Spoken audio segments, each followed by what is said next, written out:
Hi everyone, thanks for checking out XOTIC PC's unboxing of the MSI GS60 Ghost-444, and this is the limited edition gold model. So we've got the box in front of us here. Let's go ahead and take a look. We can see a little pocket in the back that's going to contain the MSI sleeve, and then we got the computer right here. So let's take this out.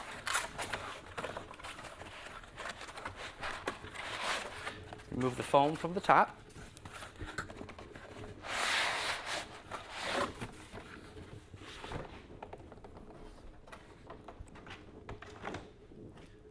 You can see it's protected from the foam on the bottom, or by the foam on the bottom. So we'll just remove that out of the way.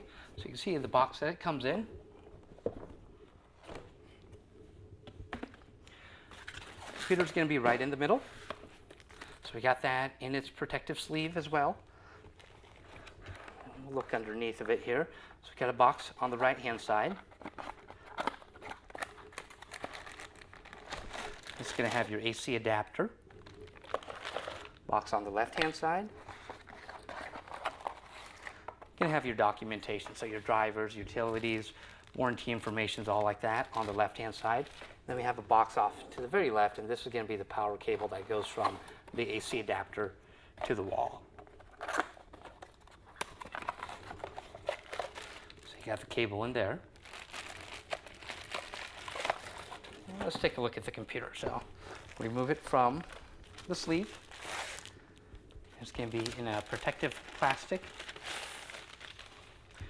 And then there is a covering on the back here that you'll want to remove once you get it. You can really see that limited edition gold that they did on it here. Let's go ahead and take a look at that. Open it up.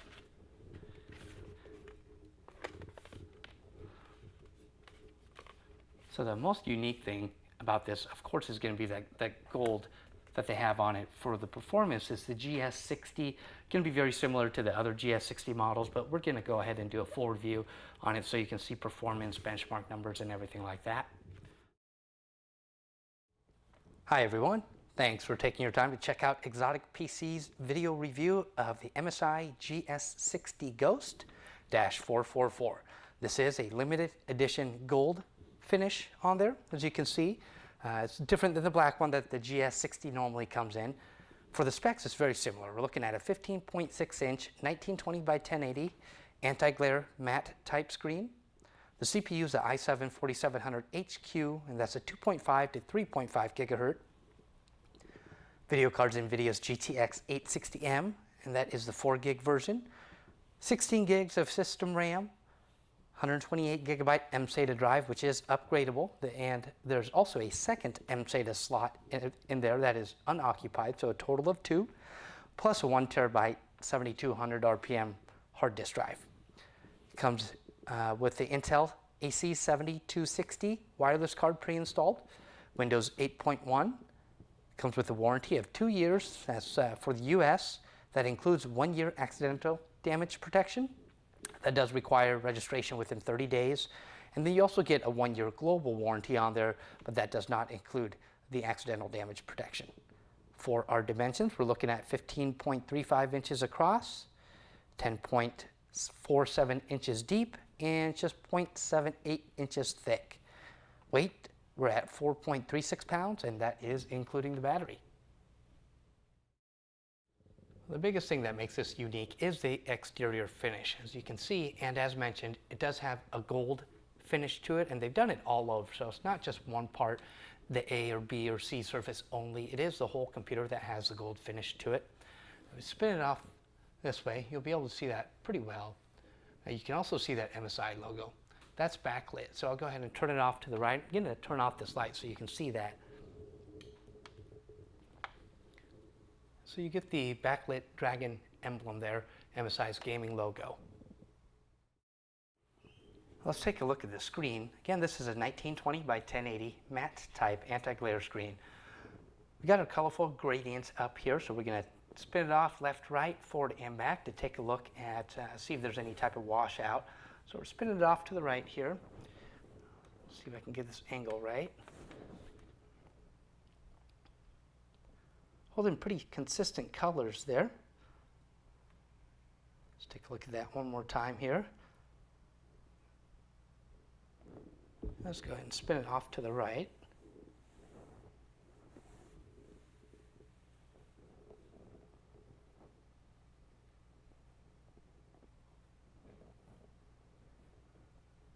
Again, holding colors just like it did going the other way. Let's go ahead and pull it down towards us. I'll just keep pulling this down until the screen shuts off by itself. And you can see that's holding color really good there.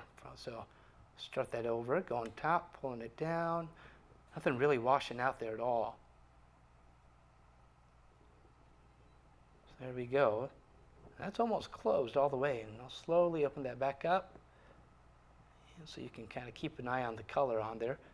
So it holds very well. So let's go ahead and lean it back, see what we get there. That leans back quite a bit. And again, not really any color washing out with it either.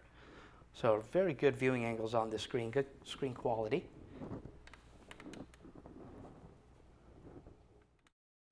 All right, let's take a look at the keyboard. Now this is by SteelSeries, so we would expect it to give a nice quality build construction, good feel on there.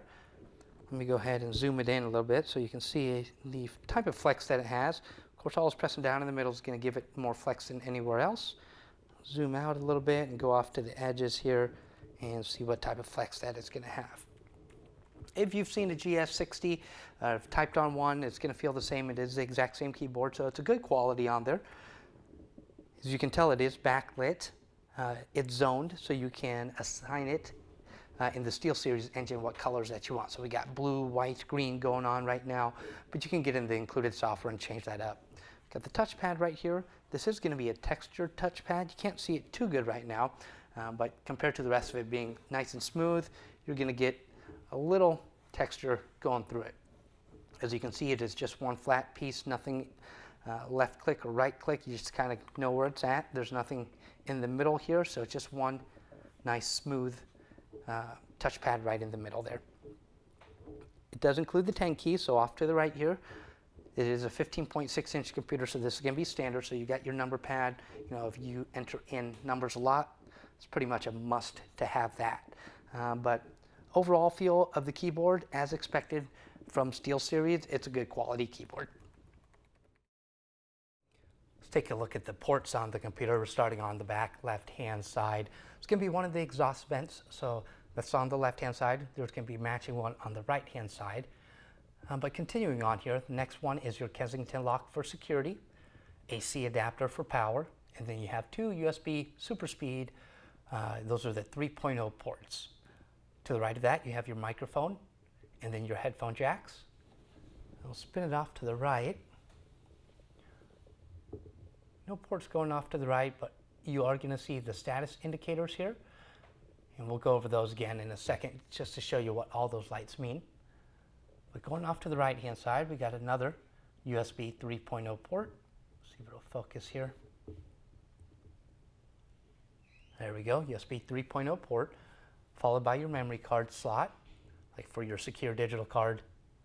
Next to that's going to be your HDMI, the mini display port, Ethernet port, and then that's the right-hand exhaust port there. Spin it off on the left. See another port right there on the left-hand side, and going off to the right-hand side, there's a matching one as well. Then we're just finishing it off on the left-hand side. Okay, as briefly touched upon, we have the status indicator lights here. We'll start on the left-hand side. That's just letting you know if it's on sleep. Next to that's going to be your hard drive activity light, so any read-write time that's going to blink at you.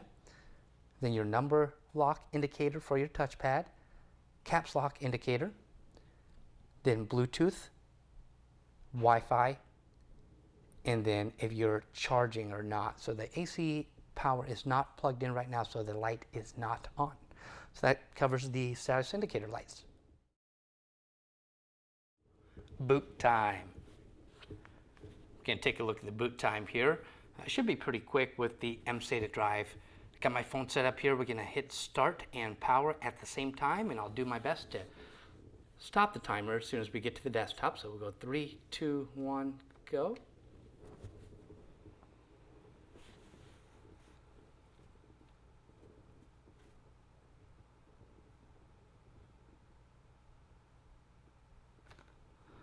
So a little under 12 seconds there, so really quick.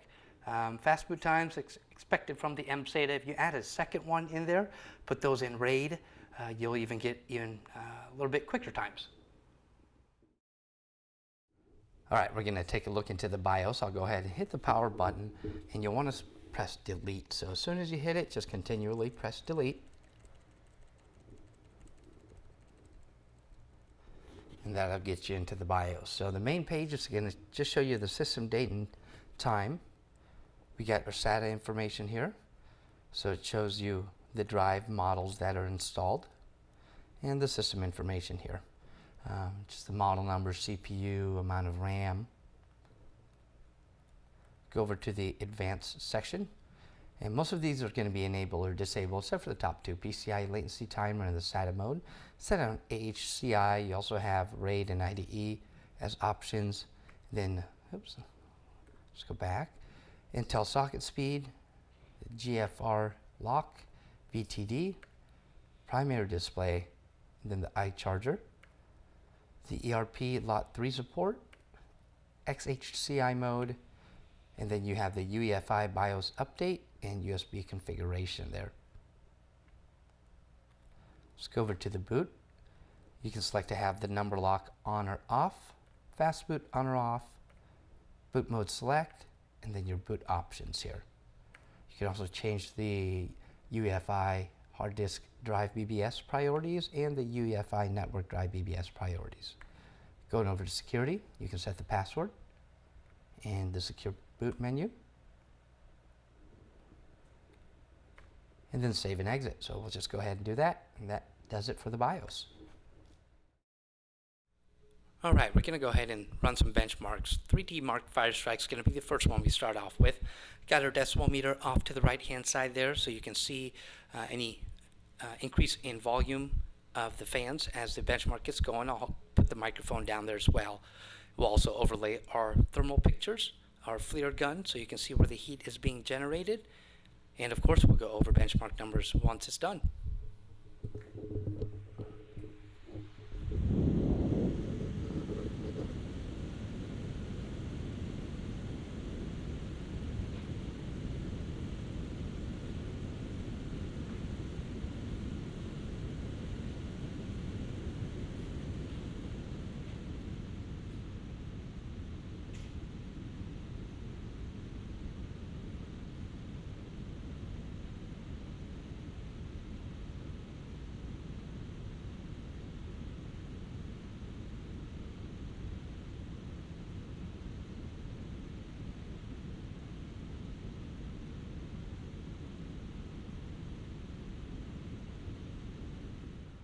Okay, 3D Mark Firestrike's all finished up here. We see a score of 2,786, a graphics score of 3,064, physics score 9,065, and a combined score of 1,025. We had a hardware monitor running in the background here, so let's take a look at the CPU temps. Those are pretty good, 79, 82, 83 max there. And let's take a look at MSI Afterburner. I'm not sure if you can see that very well, but let me zoom in a little bit. We're looking at about 76. Very good temperature, especially for a really thin chassis like this. I think that's actually much better than the other GS60 that we did. So gives you an idea of the temperatures and GPU and CPU on there. So we'll run a couple more benchmarks and see how those turn out. Okay, we ran 3D Mark Ice Storm. Take a look at the score here, 103,510, graphics score of 174,879, and a physics score of 42,626. Taking a look at the GPU temperatures, let me zoom in on that for you. And we're looking at about, I think that's a 76 degrees Celsius. Take a look at hardware monitor. And you see the temperatures there, 75 to 77. Again, nice low numbers, but for Ice Storm, not the most demanding one out there, so pretty typical for CPU temperatures that we'll see. Okay, the last benchmark that we're taking a look at is 3D Mark 11. You can see the scores here. 5,216, graphics score 5,055, physics score 7,731, and a combined score of 4,176. Taking a look at hardware monitor, you can see the CPU temps right here. We're from 76, 81, and 82 seem to be the highest right there. And let's pull up MSI Afterburner. You can see the GPU score there. Try to zoom in before it loses focus here. Looks like we got 69 degrees max for the CPU. So very good numbers. 3D Mark 11. Typically one of the more stressful ones, at least on the GPU. So to see the CPU that low is really good, nice indication of the temperatures that you'll see. That's going to about finish up our look at the MSI Gold Edition. As you may have noticed, we did not do an internals look of this computer. We have another GS60 Ghost review up that does go over the internals. So if you're curious about those, feel free to check those out in our other videos. If you have any questions about this, feel free to give us a call. It's 1-877-289-9684. Email sales@XOTIC.PC. You can also reach us by live chat on our website. We're there from 9 to 5:30, Monday through Friday Central Time. And of course, check out our site. It's exoticpc.com. That's www.xoticpc.com. Thanks for checking it out. Until next time.